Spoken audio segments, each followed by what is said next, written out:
কেন আমি ঘড়ির কাঁটার মতো হতে পারি না?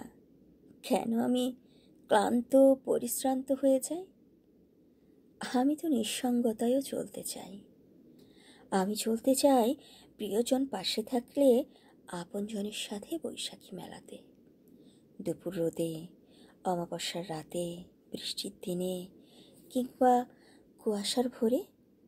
আমি যেন না থেমে যাই, কেউ যেন রুখে না দেয়।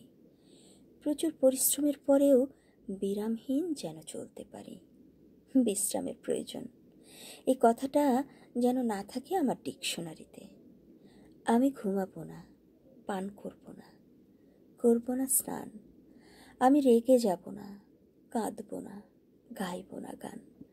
আমি হেরে যাব না, মরে যাব না, নেবে না কেউ প্রাণ। আমি শ্রম শক্তিতে হব শ্রেষ্ঠ, হারিয়ে দেব যত কষ্ট, ভ্রষ্ট, নষ্ট। সর্বশক্তি নিয়ে আমি চলব, চলতেই থাকব। আমি নিজেই কাঁটা, ঘড়ির সেকেন্ডের কাঁটা, তাই আমার পথের কাঁটা হয়ে কেউ রইবে না।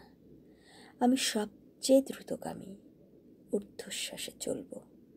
আমি পূর্বের বালু ঘড়ি নই যে উল্টে পাল্টে দিতে হবে, ডিজিটাল ঘড়ি নই যে সংখ্যা দিয়ে চলবে বা কোনো কাঁটাই থাকবে না। নই আমি ব্যাটারি চালিত কোনো ঘড়ির কাঁটা।